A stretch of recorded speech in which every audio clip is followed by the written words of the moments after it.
Les pido por favor que abran sus Biblias en Efesios capítulo 2. Efesios capítulo 2. Y vamos a leer los versículos 1 al 10. Yo voy a leer de la Biblia Reina Valera del 60. Espero que eso no sea un problema para los que tienen la Biblia de las Américas. Dice el apóstol Pablo: y Él os dio vida a vosotros cuando estabais muertos en vuestros delitos y pecados, en los cuales anduvisteis en otro tiempo, siguiendo la corriente de este mundo, conforme al príncipe de la potestad del aire, el espíritu que ahora opera en los hijos de desobediencia, entre los cuales también todos nosotros vivimos en otro tiempo en los deseos de nuestra carne, haciendo la voluntad de la carne y de los pensamientos, y éramos por naturaleza hijos de ira, lo mismo que los demás.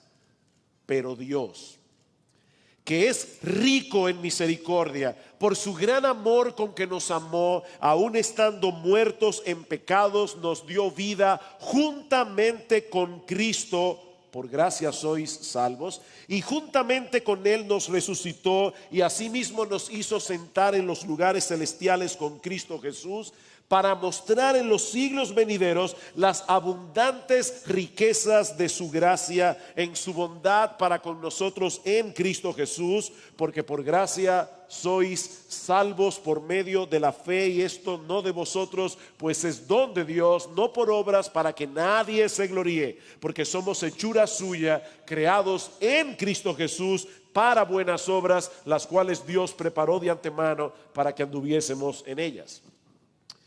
Imagínate que estás haciendo un paseo turístico por uno de esos lugares donde suelen vivir personas famosas y adineradas, y repentinamente llegas a una mansión que es totalmente superior a todas las que tú has visto hasta ese momento.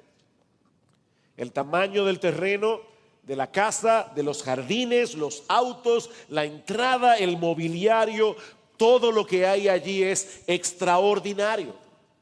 Y cada cosa que encuentras en el recorrido te parece más espectacular que la anterior. Pero lo que le pone la tapa al pomo es la historia que les cuenta el guía turístico acerca del dueño de esa propiedad. Resulta que se trata de un individuo que nació muy pobre, en una miseria total y absoluta, que conoció en un momento dado a un individuo muy rico, a quien este pordiosero, este hombre pobre, odiaba con todas las fuerzas de su corazón, tanto que en más de una ocasión intentó robarle y quitarle la vida. Pero por extraño que parezca, ese multimillonario decidió dejarle en herencia todo lo que tenía. Si tú estabas sorprendido al ver la magnificencia de la mansión, ahora estás mudo de asombro y deseoso de escuchar el resto de la historia con todo lujo de detalle. Bueno, algo similar es lo que encontramos en los primeros 2 capítulos de la carta de Pablo a los Efesios. Pablo viene diciendo en el capítulo 1, como bien leyó Luis hace un momento, que los creyentes hemos sido bendecidos con toda bendición espiritual en los lugares celestiales en Cristo, habiendo sido escogidos por Dios desde antes de la fundación del mundo, según el puro afecto de su voluntad. Fuimos redimidos, perdonados, adoptados como hijos, hechos herederos de Dios. Y por si todo esto fuera poco, fuimos sellados con el Espíritu Santo como un anticipo y garantía de lo que nosotros vamos a recibir cuando nuestra salvación sea consumada en la segunda venida de Cristo. Pero ahora Pablo quiere contarnos el resto de la historia. Y nos muestra en el capítulo 2 cuál era nuestra condición cuando Dios hizo todo eso a nuestro favor. Pablo quiere que nosotros veamos el contraste entre lo que éramos y lo que somos ahora por el hecho de estar en Cristo, para enseñarnos luego cuál era el propósito que Dios tenía en mente al llevar a cabo semejante obra de salvación. De manera que en este pasaje nosotros encontramos 3 aspectos de la vida del cristiano: lo que éramos, lo que somos y por qué Dios nos transformó de lo que éramos a lo que somos. Lo que éramos. Hermanos, ¿cuál era la condición en que nos encontrábamos cuando Dios nos trajo a salvación? O para ponerlo de otra manera, ¿cuál es la condición en que se encuentra todo hombre por naturaleza antes de ser salvado por la gracia de Dios en Cristo? Bueno, antes de responder esa pregunta, hay un detalle en el texto que yo acabo de leer que no debemos pasar por alto. Y es que Pablo no está describiendo aquí a los habitantes de una tribu salvaje en algún lugar lejano, remoto del planeta, o algún segmento particular de nuestra sociedad caracterizado por la inmoralidad y por la violencia. No. Pablo nos dice aquí que esa era su propia condición antes de venir a Cristo. Versículo 3: entre los cuales también todos nosotros vivimos en otro tiempo, todos nosotros. ¿Quién era Pablo antes de venir a Cristo? Bueno, en la carta que él escribe a los filipenses, Pablo se describe a sí mismo como alguien que fue un religioso devoto, con una vida moral externamente intachable. Y sin embargo, Pablo nos dice aquí que todos nosotros en nuestro estado natural estábamos muertos en nuestros delitos y pecados, incluyéndose a sí mismo. Versículo 1: y él os dio vida a vosotros cuando estabais muertos en vuestros delitos y pecados. Físicamente estábamos vivos, teníamos la capacidad de hacer cosas notables en muchas esferas de la vida humana, pero espiritualmente hablando estábamos muertos, estábamos ajenos de la vida de Dios, como dice Pablo más adelante en Efesios capítulo 4 versículo 18. Así como un cadáver no puede responder a ningún estímulo por fuerte que sea, así tampoco puede el hombre en su estado natural no regenerado responder a la verdad de Dios revelada en su palabra. Yo no sé si alguien aquí es vendedor de seguros, pero la misma posibilidad que tiene una persona en el cementerio de comprar tu seguro de vida es la posibilidad que tiene un pecador de responder al evangelio. Es un cadáver. Un cadáver insensible que no ve ni percibe las cosas espirituales como debe percibirlas. Puede ser un cadáver inteligente, puede ser un cadáver religioso, puede ser un cadáver moralista como Timoteo, como Nicodemo, pero en lo que respecta a las cosas espirituales es tan insensible como una piedra.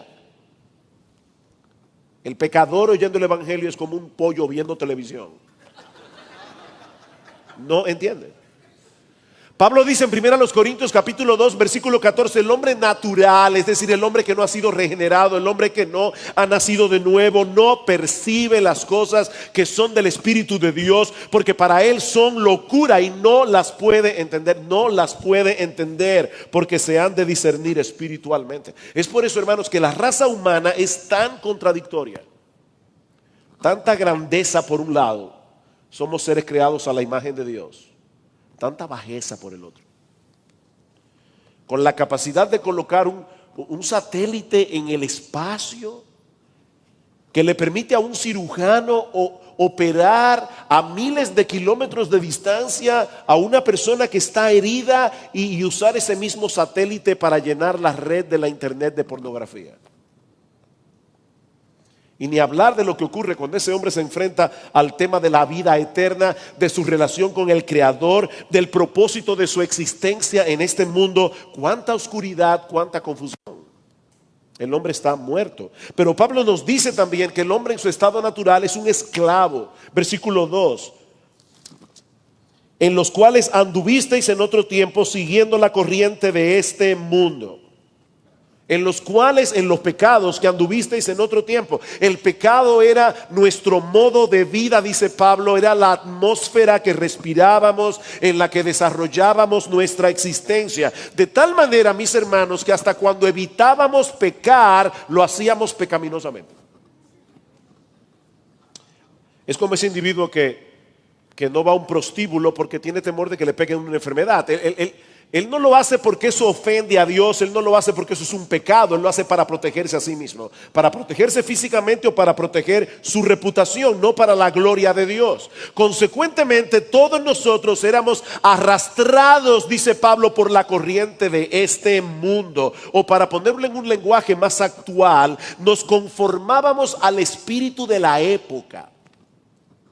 Esa perspectiva de la vida donde lo que está bien es lo que el mundo dice que está bien, donde lo que vale es lo que el mundo dice que vale. Los hombres sin Dios caminan con la multitud y les aterra apartarse de ese camino. Por eso, hermanos, y como va Vicente, ahí va la gente. Por eso es que somos tan fácilmente manipulados por los criterios de otros. A mí me sorprende cómo hay un grupo de modistos que deciden que el color de temporada es el verde. Y ahora todo el mundo hay que cambiar el ropero porque ese es el color de temporada. Este es el lugar donde van los famosos. Este es el lugar donde los famosos compran la ropa de sus niños.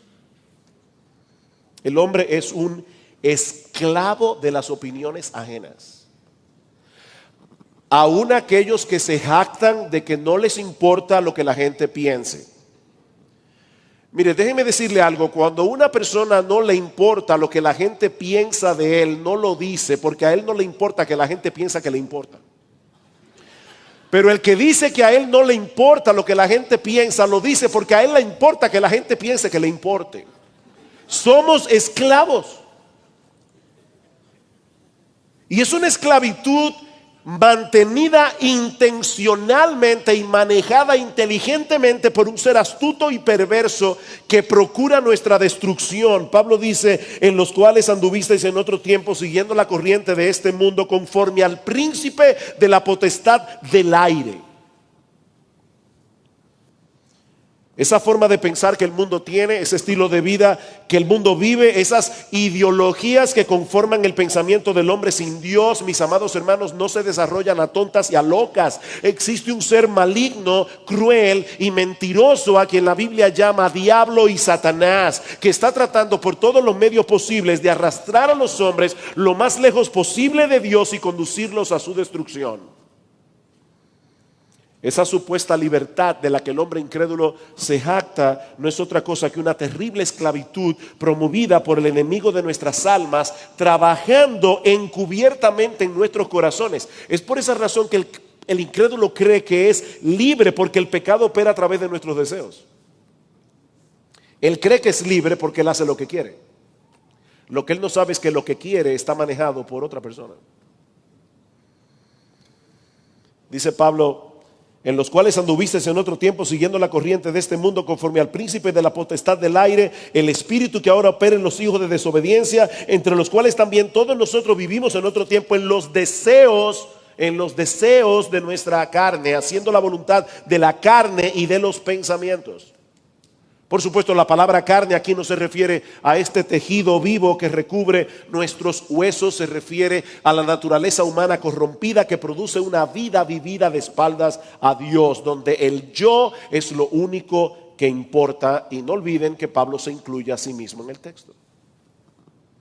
A pesar de su religiosidad, a pesar de su decencia, él también vivía en los deseos de la carne y haciendo la voluntad de la carne y de los pensamientos. Eso significa, mis amados hermanos, que ese estilo de vida se puede manifestar a través de una vida licenciosa y abiertamente pecaminosa y perversa, pero también se manifiesta cuando alguien trata de salvarse por su propia justicia, como hacía Pablo,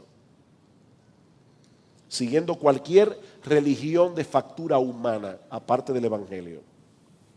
Esa es la terrible condición del hombre incrédulo, muerto en sus delitos y pecados, esclavizado al mundo, al diablo y a sus propias pasiones, y aparte de todo eso, bajo el justo juicio de Dios. Pablo dice: éramos por naturaleza hijos de ira, lo mismo que los demás. Mucha gente se sorprende cuando escucha hablar de Dios en esos términos. ¿Cómo es posible que el Dios de amor que se revela en la Biblia sea al mismo tiempo un Dios de ira? Mi amigo, si alguna vez te has preguntado tú esta pregunta, déjame decirte algo. Dios es un Dios de ira precisamente porque es un Dios de amor. El que no se aira por nada no ama nada. Si una persona dice que ama a los niños y no le importa que haya niños violados ahí en la calle, que haya niños maltratados y abusados, usted no ama a los niños. Eso debe airarlo. El que no se aira no ama. Dios se aira porque ama. Él es un Dios de ira precisamente porque Él es un Dios de amor y Él no puede ser indiferente al pecado que daña a sus criaturas. Por supuesto, la ira de Dios no es una rabia ciega y arbitraria, es una hostilidad personal, justa y constante de parte de Dios hacia el mal, como lo define un comentarista. Dios no es indiferente al pecado, a ningún pecado, pero es precisamente, mis hermanos, a la luz de ese trasfondo tan negro que Pablo acaba de pintar, donde brilla en todo su esplendor la misericordia y la bondad de Dios manifestado en el Evangelio. Versículo 4, pero Dios. Cuando cumplí años ahora en agosto del año pasado, mi hija me regaló un letrero para ponerlo en mi oficina, y el letrero dice simplemente, pero Dios. Esas dos palabras hacen toda la diferencia del mundo. Estábamos muertos, éramos esclavos, merecíamos la justa ira de Dios por nuestras transgresiones, pero Dios. Queridos hermanos, es evidente que si hoy no somos lo que una vez fuimos, no se debe a ninguna cosa buena que haya en nosotros o que haya sido hecha por nosotros. Los muertos no pueden darse vida a sí mismos. Los esclavos no pueden llevar a cabo su propia liberación, sobre todo cuando ellos creen que sus cadenas son alas. Éramos esclavos que teníamos la ilusión de ser libres. Pero Dios, que es rico en misericordia, por su gran amor con que nos amó, decidió hacer algo. Por su pura gracia y por su pura bondad. En octubre del año 1987, una bebé de 18 meses llamada Jessica McClure se cayó en un pozo abandonado. Tal vez ustedes conocieron la noticia porque fue algo que sucedió en el estado de Texas o de Texas. Allí permaneció durante 55 horas hasta que fue rescatada por un equipo que trabajó sin descanso minuto a minuto. Toda la nación norteamericana estuvo pendiente de la situación de esa niña que fue conocida como Bebé Jessica. Comentando acerca de este caso, alguien hace la curiosa reseña periodística de cómo Jessica McClure no fue salvada. Escuchen esta reseña periodística de cómo no sucedió. Jessica se fue aferrando con las uñas y subiendo su cuerpo de 1 año y medio por la pared de aquel pozo de 7 metros de profundidad, centímetro a centímetro, encajando en ella los diminutos dedos de sus pies y abriéndose paso hacia arriba. Esa Jessica es una heroína. No fue así que pasó. El destino de esa niña estaba enteramente en las manos del equipo de rescate. Si hubieran abandonado el lugar, la niña habría muerto, sin lugar a dudas. Pues ¿saben qué, mis amados hermanos? Exactamente lo mismo ocurre con nuestra salvación. En nosotros mismos no había esperanza alguna de ser salvados. Por eso, como bien ha dicho alguien, nosotros no recibimos más aplausos por nuestra salvación que bebé Jessica por haber sido rescatada. El único que merece una ovación es Dios.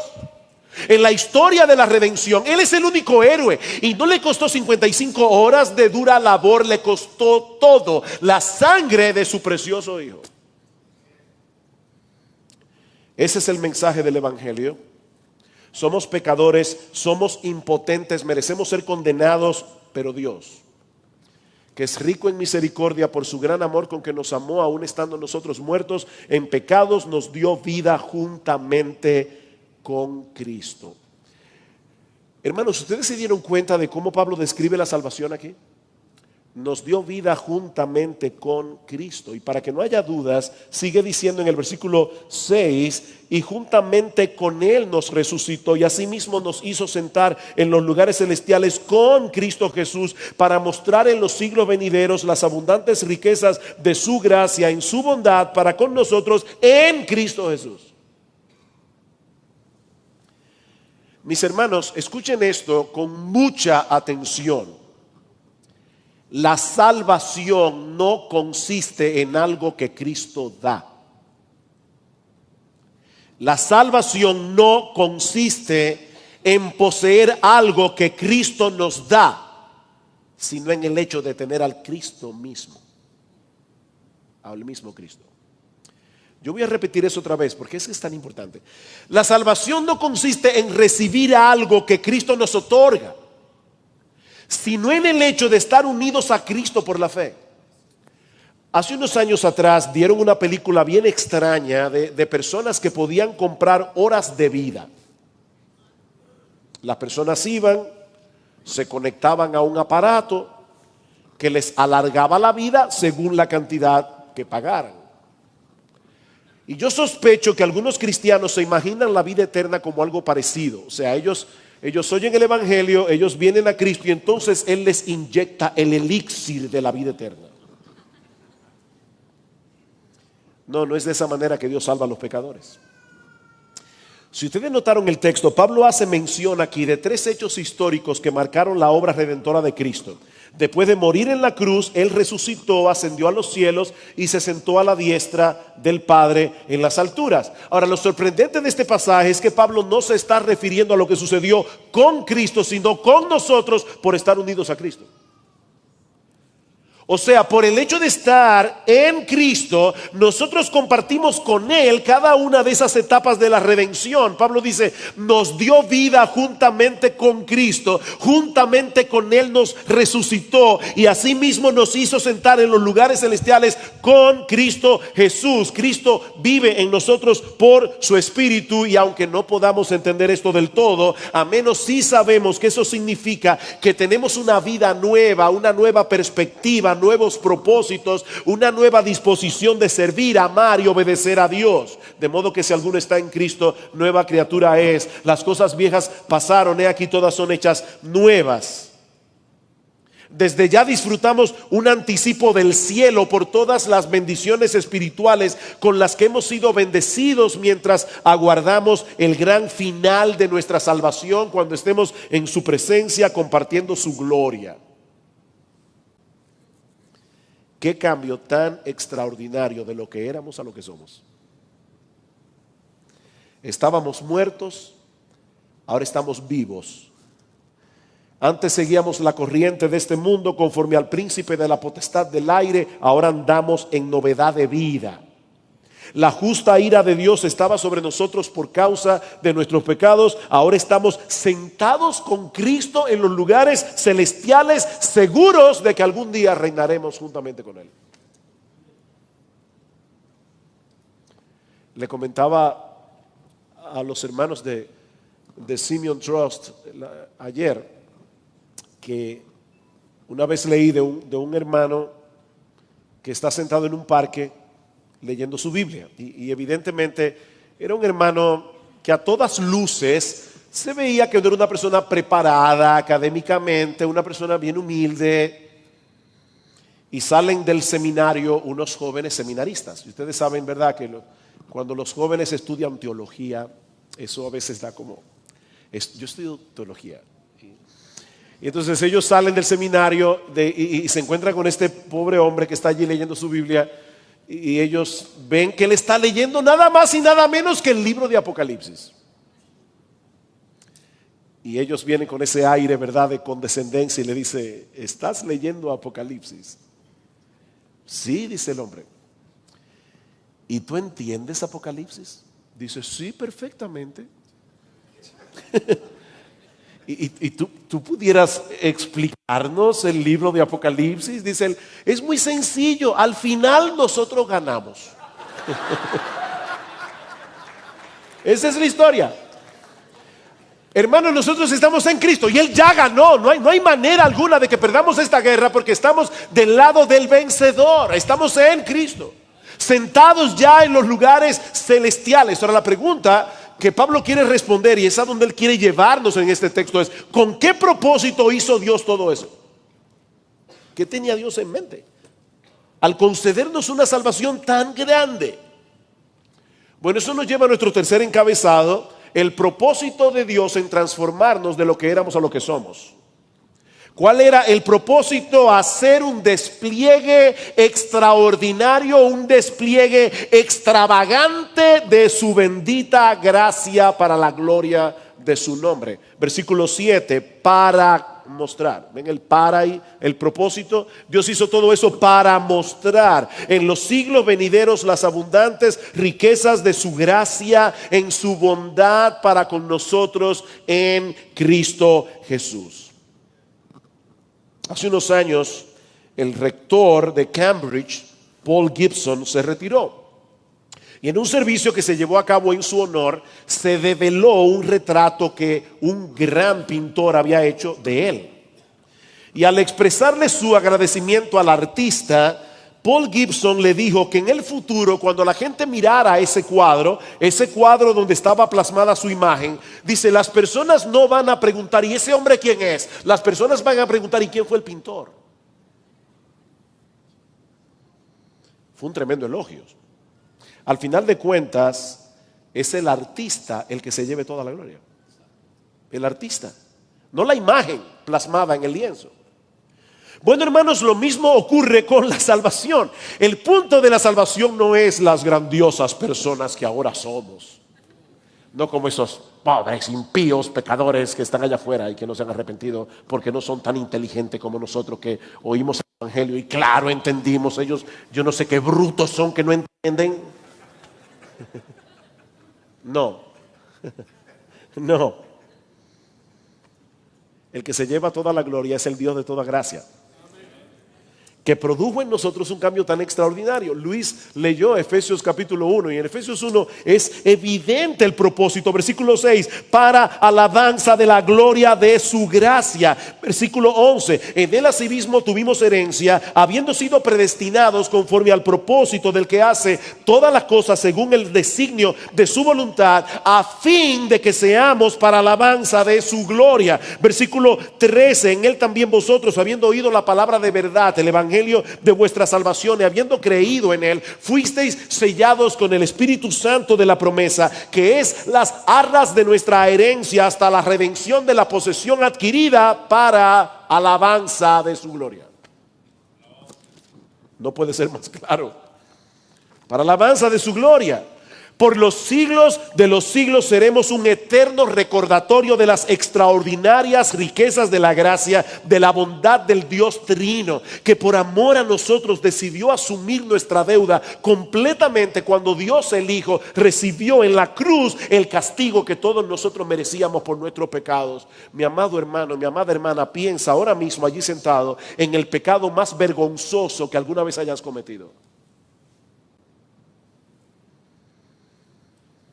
Cuando Cristo fue a la cruz, Cristo le dijo al Padre, Padre, ese pecado que merece este o esta, todos esos pecados que él y ella cometieron, castígame a mí, Señor. Trátame a mí como un adúltero, trátame como un fornicario, trátame como un ladrón, trátame como un mentiroso, trátame como un pedófilo, trátame como lo peor, castígame a mí. Para que tú seas perdonado, para que yo sea perdonado. A veces nosotros pensamos en la misericordia de Dios como una segunda oportunidad. Un individuo tiene una deuda, se retrasa en los pagos por unos cuantos meses y cuando finalmente llega el acreedor dispuesto a embargarle todos sus bienes, el individuo le pide que tenga misericordia. Así que el acreedor decide darle una segunda oportunidad. Hermanos, eso no fue lo que Dios hizo. Eso no fue lo que Dios hizo. La salvación no consiste en el hecho de que Dios se hace de la vista gorda con respecto a nuestros pecados y decide darnos otra oportunidad a ver si nos enmendamos. No. Para que nosotros pudiéramos ser salvos, la segunda persona de la Trinidad decidió recibir la condenación que demanda la justicia perfecta de Dios por causa de todos nuestros pecados. Los cristianos somos trofeos de la gracia de Dios porque fuimos salvados por gracia. Versículo 8. De paso, ven hermanos, ¿por qué no se debe leer la Biblia sacando textos aislados? El versículo 8, que es tan conocido en el pueblo evangélico, no se entiende como debe entenderse hasta que no se lee el capítulo completo. Y de hecho todo el libro de Efesios. Porque por gracia sois salvos, por medio de la fe. Y esto no de vosotros, porque es un don de Dios, y no es por obras, para que nadie se gloríe. Yo no sé aquí en México, pero en República Dominicana, las personas que manejan camiones, ¿se entiende el término camión? Las personas que manejan camiones le ponen letreros. Aquí hacen lo mismo. Y un letrero favorito de muchos dominicanos es mi propio esfuerzo. El otro día mi esposa me dijo, wow, me encontré con un camión que me hizo el día. Porque en vez de decir mi propio esfuerzo, decía oración contestada. Parece que el hombre estaba ahí, Señor, dame el camión, y Dios se lo proveyó. Pero déjame decirte algo, mi amigo, si tú estás aquí sin Cristo, nadie va a llegar al cielo manejando un camión que dice mi propio esfuerzo. Nadie va a llegar al cielo en ese camión. Es por gracia. La palabra gracia aparece unas 150 veces en el Nuevo Testamento. Y su significado primordial es el favor mostrado hacia aquel que no solo no lo merece, sino que merece todo lo contrario. La salvación es un regalo inmerecido para personas que debían recibir en cambio un infierno bien merecido. ¿Y cómo puede el pecador apropiarse de este don tan extraordinario de la salvación? Pablo responde por medio de la fe. Así de simple. Por medio de la fe. La fe es el acto a través del cual el pecador se apropia de Cristo y de todos los beneficios que Él ofrece. El que cree en mí, dice el Señor en Juan 6:47, tiene vida eterna. Es por confiar en Cristo y solo en Él que el pecador es salvo. No por guardar los 10 mandamientos, no pertenecer a ninguna iglesia evangélica o a cualquier otra iglesia, mucho menos por el intento de enmendar su vida. El pecador es salvo por la fe, únicamente por medio de la fe. ¿Saben por qué los pecadores son salvos por la fe y no por el amor, por ejemplo? ¿Cuál virtud es mayor, hermanos, la fe o el amor? El amor es mayor, dice Pablo, ahora permanecen la fe, la esperanza y el amor, estos tres, pero el mayor de ellos es el amor. Sin embargo, no somos salvos por amar, somos salvos por creer. ¿Por qué? Porque la fe es el único acto del hombre que no es una obra. La fe es el único acto del hombre que no es una obra. La fe es una mano desnuda que se extiende con confianza para recibir lo que Dios ofrece sin dar nada a cambio. Y así queda exaltado únicamente el poder de Dios en la salvación de los pecadores, y su propósito eterno es cumplido. Y si el mensaje todavía no ha quedado lo suficientemente claro, ahora Pablo nos dice en el versículo 10 que Dios no solamente merece toda la gloria por habernos salvado, sino que Él también merece toda la gloria por las buenas obras que nosotros hacemos después de haber sido salvados. Él merece la gloria por todo. Versículo 10. Porque somos hechura suya, creados en Cristo Jesús para buenas obras, las cuales Dios preparó de antemano para que anduviésemos en ellas. Él se lleva toda la gloria por todo.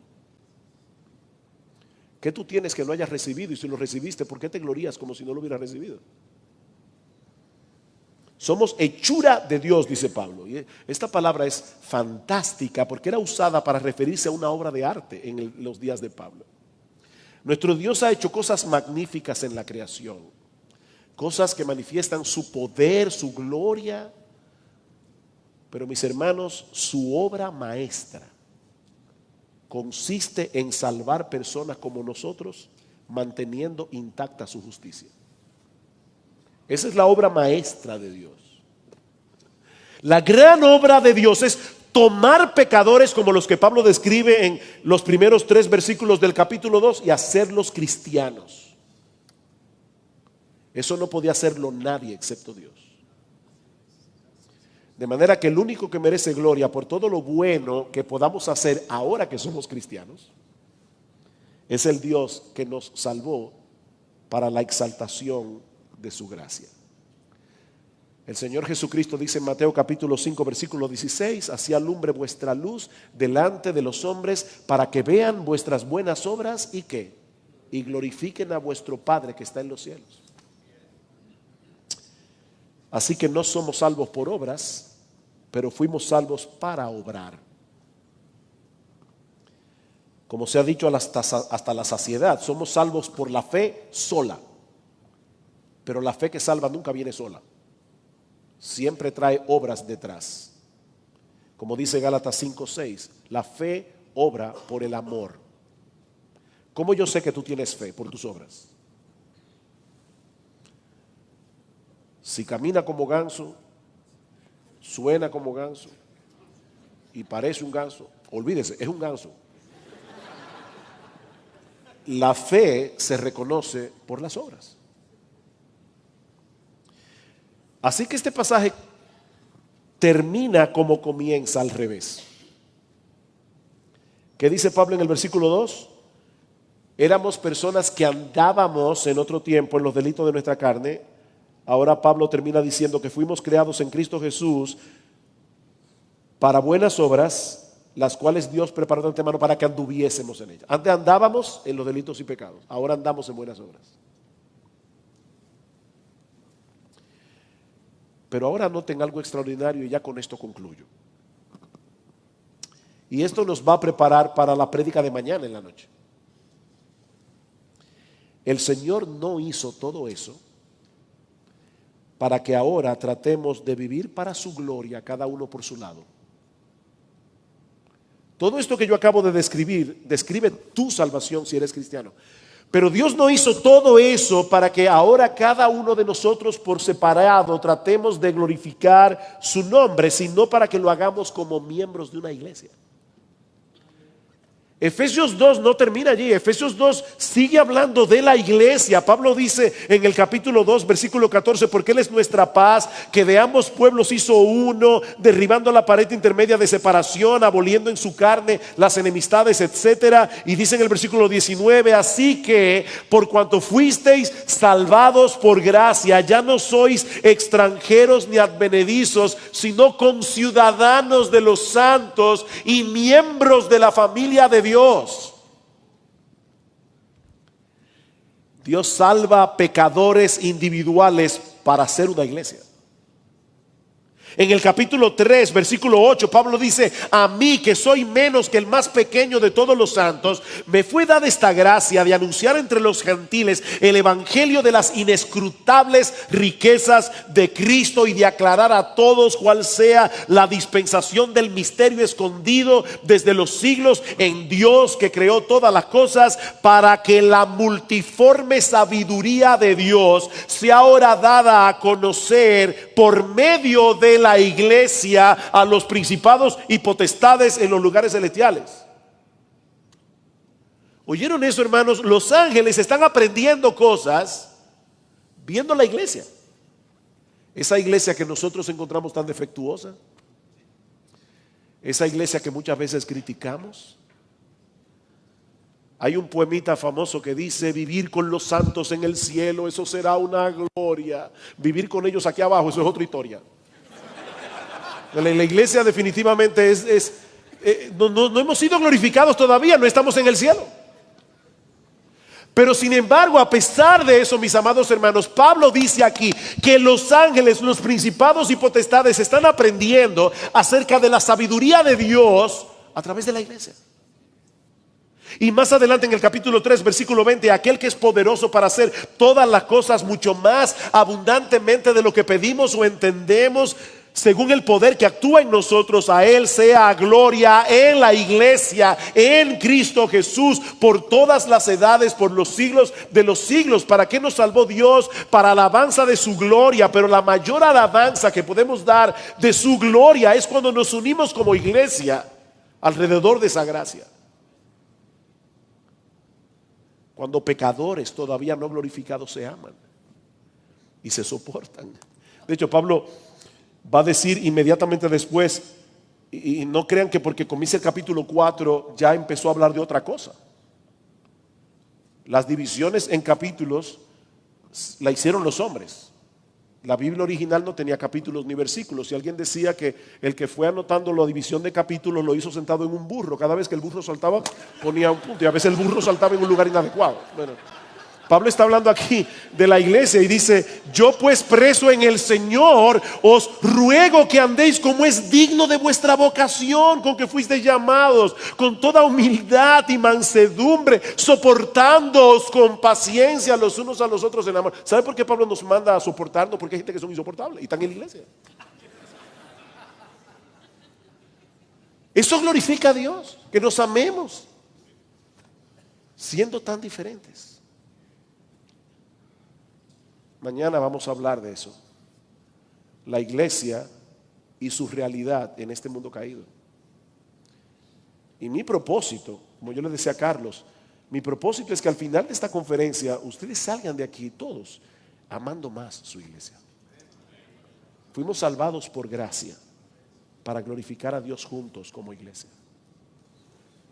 Y si tú estás aquí sin Cristo, mi amigo, si aún tú no has venido a Cristo en arrepentimiento y fe, déjame decirte con el corazón en la mano que la terrible descripción de Pablo en los versículos 1 al 3 sigue siendo tu biografía en el día de hoy. ¿Estás muerto espiritualmente? ¿Eres un esclavo del pecado? Y estás bajo la ira de Dios. Y ay de ti si mueres en esa condición.